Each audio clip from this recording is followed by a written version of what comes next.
നമസ്കാരം. മാർക്സിസ്റ്റ് പാർട്ടിയുടെ MLA സലാം Marxist പാർട്ടിയുടെ തെരഞ്ഞെടുപ്പുമായി ബന്ധപ്പെട്ടുകൊണ്ടുള്ള പ്രചരണ പരിപാടിയിൽ പങ്കെടുക്കാൻ വേണ്ടി പുന്നപ്ര വടക്ക് ഗ്രാമപഞ്ചായത്തിലെ തൊഴിലുറപ്പ് തൊഴിലാളികളായിട്ടുള്ള അമ്മമാരോട് ആവശ്യപ്പെട്ടു. എന്നാൽ അമ്മമാർ ആ പരിപാടിയിൽ ചില ആളുകൾ പോകാൻ തയ്യാറായില്ല. അതിൻ്റെ പേരിൽ അവർക്ക് ആദ്യം ഇനി തൊഴിലുറപ്പ് പദ്ധതിയിൽ ഒരു ദിവസം പോലും തൊഴിൽ തരില്ല എന്ന് സലാം നേരിട്ട് ഇടപെട്ടുകൊണ്ട് അറിയിക്കുകയും അവരെ മാറ്റി നിർത്തുകയും ചെയ്തു. അത് കഴിഞ്ഞ് ഇത് വളരെ പ്രശ്നമായ സമയത്ത് ഇപ്പം തീരുമാനമെടുത്തിരിക്കുന്നത് ഒരൊറ്റ തൊഴിലാളിക്കും ജോലി കൊടുക്കുന്നില്ല എന്നുള്ളതാണ്.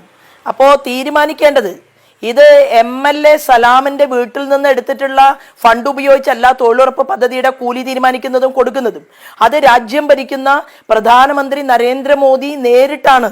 അദ്ദേഹത്തിൻ്റെ ഭരണകൂടത്തിൻ്റെ കീഴിൽ സ്ത്രീകൾക്ക് തൊഴിൽ ദിനങ്ങൾ വർദ്ധിക്കുകയും തൊഴിലുറപ്പിന് കൂലി കൂട്ടുകയും ചെയ്തിട്ടുണ്ടെങ്കിൽ